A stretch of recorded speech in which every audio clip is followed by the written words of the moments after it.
YTN 라디오 이동희 뉴스 정면 승부 3부 시작하겠습니다. 오늘 3부와 4부에서는 경제 문제를 조금 중점적으로 다뤄보려고 합니다. 3부에서는 국회에서 심사가 시작된 내년도 예산안 문제와 더불어서 일본의 무역 보복 조치로 인한 한일 무역 갈등 해법, 또 하향 조정되고 있는 성장률 문제 등에 대한 의견 들어보겠습니다. 문재인 정부 들어 첫 기재부 차관을 지냈고 현재는 민주당 일본 경제 보복 대책 특위위원을 맡고 있는 김용진 전 차관 나왔습니다. 어서 오십시오. 예, 안녕하세요. 자, 문재인 정부 들어서 바로 기재부 차관 임명되셨고 작년 12월까지 계셨는데 그만두고 나니 속이 시원하십니까? 어떻습니까? 속이 시원한지는 잘 모르겠는데 그동안 한 30년 이상을 예. 공무원 생활을 했습니다. 공직이 예. 있었는데 예. 이제 그만두면서 어떻게 그동안 너무 앞만 보고 달려온 게 아니냐 이런 생각을 하게 됩니다. 이제 차분히 한번 저도 좀 되돌아보고 못 만났던 사람도 만나고 예. 뭐 그런 소중한 시간을 갖고 있습니다. 예. 예. 자, 추경안 처리가 늦어지면서 차관님이 당시에 국회에서 대기하며 보낸 시간도 여러 날이었던 걸로 제가 알고 있는데 올 들어선 정부가 제출한 추경안이 100일 만에 굉장히 늦게 통과됐죠. 그런 일도 있었습니다. 그래서 홍남기 부총리 같은 경우에도 추경 통과가 조금 빨리 됐다면 성장률 조금 앞서 나가니 도움을 줬지 않겠느냐 이런 얘기도 했단 말이죠. 예. 동의하십니까? 그에 대해서? 당연한 얘기 아닙니까? 예. 그리고 또 정책이라는 게 원래 타이밍이 있습니다. 해야 될 시기가 있습니다. 우리나라 같은 경우에는 특히 최근 같은 경우에 이 경제 성장에 미치는 정부 지출 비중이 굉장히 높습니다. 예. 지금 생산, 소비, 그다음에 수출 다 부진하지 않습니까? 이게 남은 부분이 상당히 이 정부 지출이 기여를 하고 있는데 예. 예를 들면은 지난 2, 4분기 때 우리가 1% 성장했지 않습니까? 1% 성장했을 때 정부 부문의 기여도가 1.2%포인트였습니다. 예. 그리고 또 2, 4분기, 3, 4분기에 보면은 0.4% 이제 성장을 했는데 그 중에 절반이 정부 부문에서 기여를 했습니다. 예. 그만큼 정부 지출 비중이 크니까. 그리고 또 금년 같은 경우에 예년에도 그랬지만은 재정 조기 집행해가지고 상반기에 하반기에 집행을 거둬서 대폭 땡겼거든요. 그러다 보니까 하반기에 재정 지출 수요랄까요? 예. 이게 상당히 부족한 상황이었습니다. 그래서 재정 보강이 시급한 상황이었기 때문에 만일 추경이 조속히 통과돼서 집행됐다라면은 당연히 효과는 달라졌을 거라고 생각합니다. 예, 방금 차관님 말씀 그대로 IMF에서도 한국은 재정 확대를 해야 된다 계속해서 권고했었고요. 그리고 지금 GDP 대비 부채율도 다른 OECD하고 비교하면은 굉장히 건전한 상태고 그런 건 있겠습니다만은 정부 재정만 확대해서 도움이 되겠느냐. 결국은 민간 부분 투자도 필요하지 않겠느냐. 그럼 민간 부분 투자는 어떻게 끌어낼 수 있겠느냐. 그거 정부에서 고민일 것 같습니다. 민간 부문 투자에 관련해서는 정부의 역할보다는 사실은 민간들의 예. 기업들의 투자 의욕 그리고 기업가 정신 이 살려주는 게 무엇보다 중요합니다. 예. 그러기 위해서는 정부가 할 수 있는 것이 제도적인 노력도 있을 수 있고 재정 쪽에서는 마중물 역할을 해줘야 됩니다. 그런 면에서 경제가 그리고 또 재정의 기능이라는 게 보면은 단순하게 반드시 아끼는 것만 좋은 것이 아니고 재정의 기능 중에서는 이 경기 조절 또는 경제 성장을 지원하는 기능이 있습니다. 이 경제가 좀 안 좋을 때는 재정에서 역할을 보다 강화해주고 예. 그리고 또 경제 여건이 좀 좋을 때는 그만큼 이제 정부 쪽에서 역할을 좀 덜 해도 되고 그런 면에서 볼 때 현재 경제 상황이 엄중하다는 것에 대해서는 여야를 떠나서 모두 동의하고 있는 상황 아닙니까? 예. 그런 면에서 볼 때 지금 확장 재정이 절실히 필요한 시기가 아닌가 그렇게 생각을 합니다. 예. 그래서 내년도 예산도 500조가 넘습니다. 예, 500 아마 지금 9.3% 증가율로 해서 500조가 넘는 것으로 지금 돼 있습니다. 예. 그것도 아마 방금 설명하신 그런 부분의 일환인 것 같은데. 예. 문제는 올해 경제 성장률. 예. 정부가 처음 예상한 것보다 지금 많이 낮췄습니다. 그리고 2%도 안 될 것이다. 1.9% 얘기도 나오고 1.8% 얘기도 나오는데 2% 가능하겠느냐. 어떻게 생각하세요? 저는 그렇게 이해하고 싶습니다. 뭐냐면 경제 성장률이라는 게 예. 정부는 항상 예산을 편성하거나 경제 정책 방향을 할 때 예측치를 넘어서 희망치를 좀 합니다. 그렇게 수 있겠죠. 그렇다고 해서 반드시 그 수치가 당초 계획대로는 좀 달성하기 어려운 그런 면도 있으리라고 생각합니다. 그런데 정부가 이제 뭐 추경도 편성하고 또 내년도 예산도 확장적 재정으로 편성을 하고 그리고 또 하반기에 또 재정 그 보강을 대폭 하게 됩니다. 그런 것들이 이런 어떻게 보면 경제 진폭을 더 줄이려는 그런 노력이라고 이해해 주시면 좋을 것 같고요. 2%의 그 달성 여부를 떠나서 우리 경제의 성장 잠재력 그리고 이러한 그 성장을 위한 그 이런 그 모멘텀 이런 것들을 잃지 않도록 하는 게 더 중요하지 않은가 그렇게 생각을 합니다.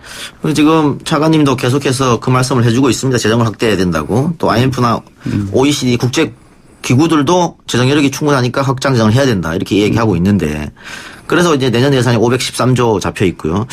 근데 결국은 이 국회에서 통과가 돼야 되는 문제잖아요. 예, 그렇습니다. 12월 3일이 아마 법정 기한인 걸로 제가 알고 있는데. 12월 2일입니다. 12월 2일입니까? 예. 네네. 근데 국회 특히 야당은 지금 이 확장 재정 정책을 국민 세금 낭비다. 또 내년 총선용으로 준비한 거 아니냐 이렇게 비판하고 있단 말이죠. 그러면서 또 부채 비율 40%는 언급하고 있어요.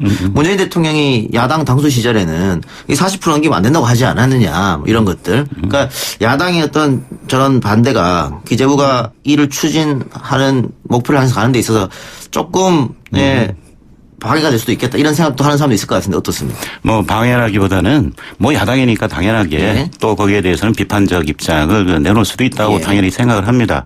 근데 좀 두 가지 말씀을 드리고 싶습니다. 예산은 규모도 중요하지만은 내용이 중요합니다. 내년 예산 보면은 제가 그 여태까지 한 30여 년 동안 예산을 다뤄오면서도 보면서도 진짜 이번에야말로 진짜 경제 예산이라고 전 본다고 경제 예산이라고 평가하고 싶습니다.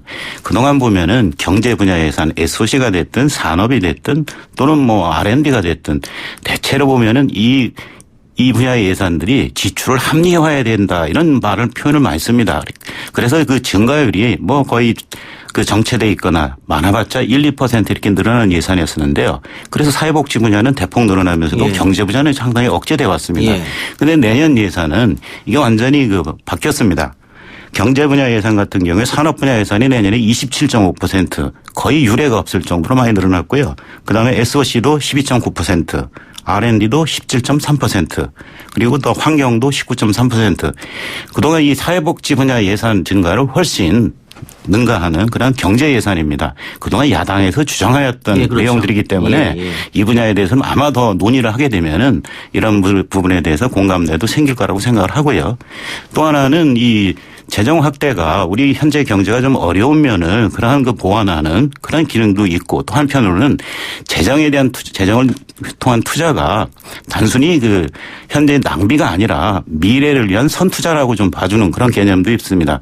지금의 투자가 바로 미래의 재정 수요를 줄여줄 수 있는 그런 역할도 그 감안해 주시리라 그렇게 믿습니다. 예. 그러니까 방금 말씀하신 것처럼 내년도 예산은 사회복지 분야보다 경제 분야를 넓게 지원하는 그런 예산이다. 야당이 주장하던 것 아니냐 이런 말씀인데. 네, 그렇습니다. 반대로 이야기하면은 이 민주당이나 문재인 대통령을 지지하던 사람들은 아니 그 SOC 이런 거 거대 사업 하지 않기로 하고 이 사회복지에 많이 투자하기로 한 거 아니었느냐 처음에 집권할 때는 경제가 조금 안 좋다는 비판 들으니까 결국은 뭐 건설 투자 확대 이쪽으로 가는 것 아니냐. 이전 정부와 다를 게 뭐가 있냐. 이런 비판도 있을 수 있을 것 같아요. 그 건설 분야도 마찬가지고 아니면 산업 분야도 예. 경제 예산이 마찬가지인데요. 예. 그동안 보면은 그 재정 당국이 재정을 운영해 오면서 보면은 제한된 재원으로 어떻게 투자 우선순위를 가져갈 거냐 할 때 우선순위에서 밀렸던 부분이 SOC라든지 산업 분야 이 경제 예산들이 그동안 밀렸다고 그렇게 생각을 하시면 되고요. 예. SOC 같은 경우에는 이러한 그 전반적인 계속 이런 뭐 이명박 정부 때도 마찬가지고 박근혜 정부 때도 마찬가지고 그 전에 참여정부 때도 좀 비슷한 기조였습니다. 그러다가 보니까 특히 SOC 분야 같은 경우에는 필요한 투자가 정작 필요하면서도 이 지연되는 늦춰지는 이런 부분들이 많았습니다. 어떻게 보면 투자가 왜곡되는 것들이 있거든요. 그래서 이번 차제에 이 어떻게 보면 SOC 분야 이런 분야의 투자를 좀 정상화하는 그래서 꼭 필요한 뭐 서민주거 그 안정이라든지 또는 광역 교통망 이런 것들에 대한 그 투자 이런 것들을 공급을 앞당기는 이런 꼭 필요한 투자를 제대로 하자라는 것들은 저는 그래서 어떤 면에서 보면은 이제는 좀 균형적으로 이제 접근하는 예. 그런 것들이 되지 않겠느냐 그렇게 생각을 합니다. 예. 그렇다고 해서 기존에 우리가 해봤던 그 서민이라든지 또는 그 사회적 약자 또 사회복지 이에 대한 투자도 소홀히 하진 않았다는 점을 말씀드립니다. 예.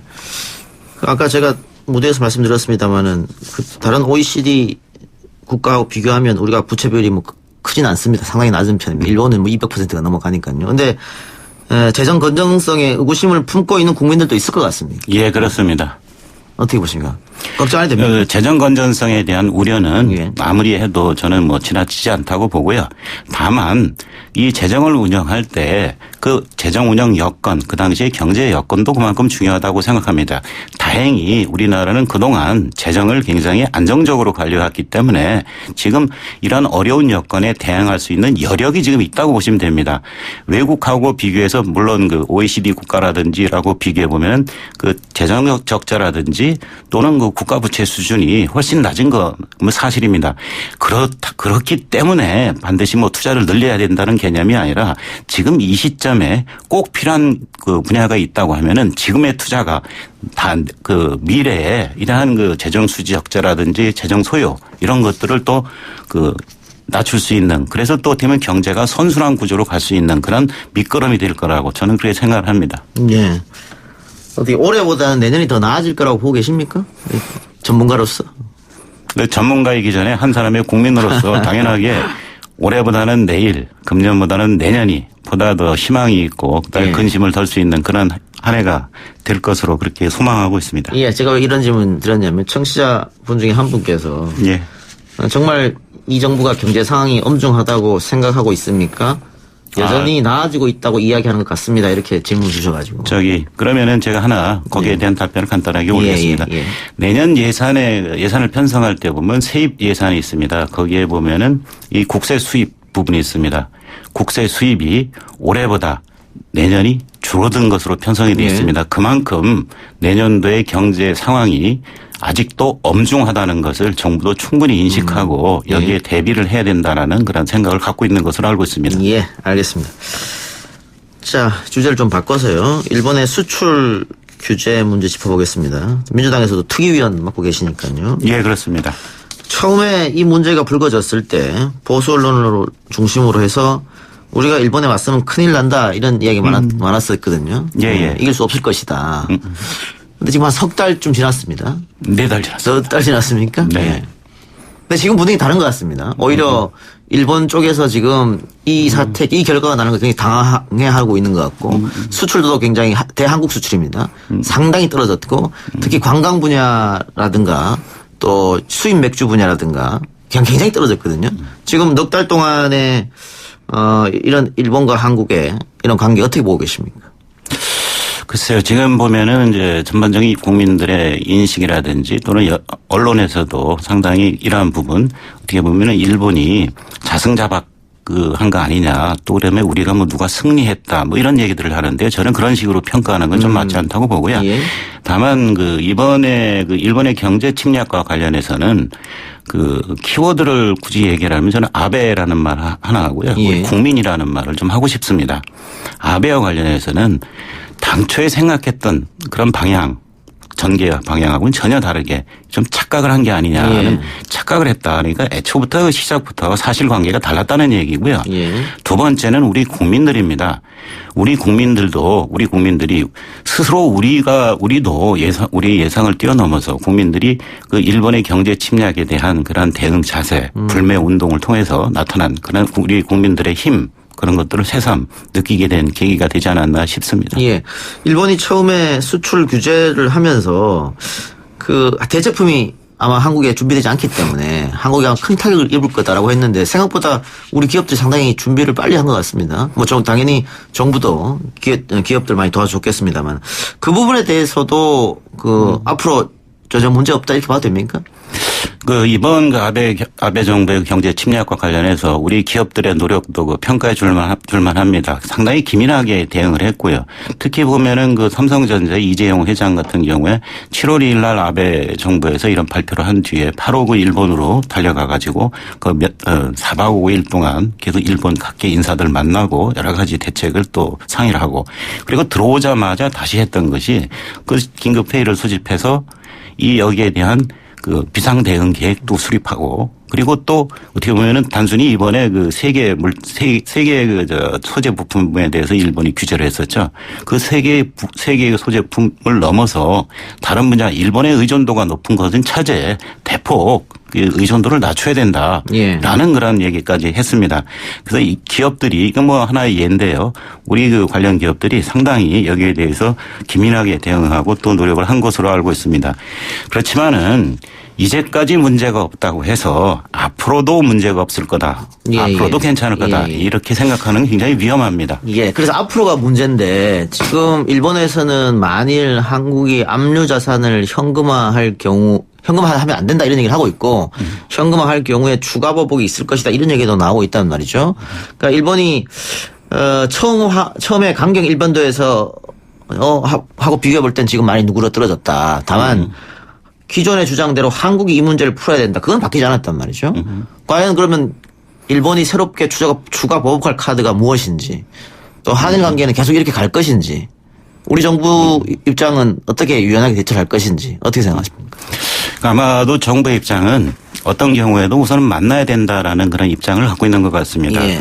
그리고 또 보면은 보다 우리 정부 같은 게 열려있는 입장에서 무엇이든지 함께 논의하고 상의해 나갈 그런 자세가 돼 있는 것으로 좀 알고 있습니다. 근데 아무리 다급하다 하더라도 지켜야 할 것은 저희는 지켜야 된다고 생각합니다. 원칙에 관한 문제입니다. 지금 크게 봐서 이슈 한 3가지 정도로 들 수 있는데요.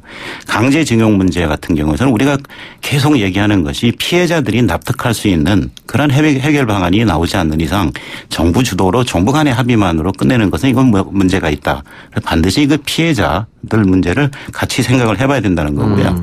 지소미아 문제는 양국 간의 그 안보라든지 국방 관련해서 이 신뢰 문제가 또 걸려 있었거든요. 이런 신뢰 회복 이런 것들이 반드시 전제가 돼야지 이런 것도 풀릴 수 있다는 그런 생각을 저는 가지게 되고요. 또 한편으로 이제 부품 소재와 관련해서는 이게 정경분리 원칙이 그동안 한일 간에는 계속 유지돼 왔었거든요. 근데 이번에 아베 정부가 정치와 경제를 이걸 연결을 시켜버렸습니다. 예. 이 부분에 대해서는 양국 간의 그 협력 관계가 특히 경제 분야의 관계는 경제만으로 경제를 따로 띄어서 경제 통상 분야의 협력을 다 얘기했으면 합니다. 여기에 대해서는 일본과 우리가 그동안 호흡을 맞춰왔던 글로벌 밸류 체인에서의 양국 간의 협력, 예. 동반자 관계 예. 이런 것들에 대한 중요성에 대한 공감대 이런 것들이 있어야지 되거든요. 근데 이런 것들 원칙적인 이러한 부분들을 무시하고 단순하게 그냥 미봉식으로만 합의하는 것은 좀 어렵지 않나 생각이 들고요. 그래서 시간이 좀 걸리더라도 이 원칙을 지키면서 이 문제를 풀어나갔으면 하는 게 저희 바람입니다. 예. 지소미아 말씀하셨는데 신뢰 회복이 중요하다. 네, 그렇습니다. 그 전에 미국 정부의 압력도 있지 않습니까? 솔직하게 말씀해서. 제가 당사자가 아니기 때문에 자세한 내용은 좀 언급하기 좀 어려운 면이 있지만은. 예.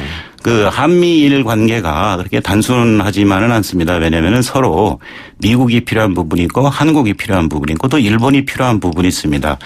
그랬을 때 서로 이제 주고받는 관계가 아니었겠습니까? 예. 그런데 이제 이런 군사 안보 분야에서는 미국과 우리나라 간에 또 미국과 일본 간에 서로 간에 이러한 신뢰가 우선 밑바탕이 돼야 되는데 일본이 아베 정부가 이 경제 침략을 하면서 맨 처음에 얘기했던 것이 우리 수출 규제를 단행하면서 했던 얘기가 우리 안보 분야에서의 우리에 대한 의구심 이런 불신 이런 걸 많이 드러냈거든요. 예, 그렇죠. 예, 그래서 그것 자체가 그래서 지소미아를 폐기한 거는 대한민국이 아니라 그건 일본 아베 정부다라는 말까지 하지 않습니까? 예. 그래서 그런 부분에 있어서의 화해 그리고 서로 간에 오해라든지 이런 것들을 풀 수 있는 뭔가 그런 것들이 또 필요하지 않나 그렇게 생각합니다.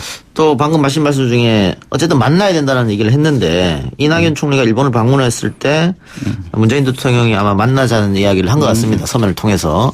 지금 오늘 일본 보도를 통해서 이제 발표된 거거든요. 이거는 일본 언론발인데. 아베 총리가 그거를 보고 11월 달에는 만나지 않겠다라고 얘기를 했다는 거란 말이죠. 그러면 조금 풀릴 것 같은 이랑저기식을 계기로 해서 좀 풀릴 것 같은 한일 관계가 좀 오래 가는 건 아니냐 또 그렇게 걱정하는 분도 계십니다. 글쎄 저는 이번에 일본의 경제 침략 관련 과정을 쭉 보면서 우리가 조심해야 될 부분이 하나 있습니다. 뭐냐면은 일본의 언론 쪽을 우리가 분명 그 모니터링하고 주시를 해야 되겠지만은 거기에 이렇게 끌려다니는 것은 바람직하지 예, 않다. 예. 그래서 뭐 그런 것이 있다는 참고는 하지만은 예. 당연하게 국가 간의 관계에 있어서는 만나는 것이 중요하고 그게 우리 정부의 일관된 입장이었거든요. 거기서 이제 모든 것을 함께 같이 공감할 수 있는 해법을 찾아보자라고 하면 될 것 같습니다. 알겠습니다. 오늘 말씀 여기까지 듣죠. 네. 예, 고맙습니다. 지금까지 민주당 일본경제보복대책특위위원인 김용진 전 기재부 차관이었습니다. 예, 고맙습니다.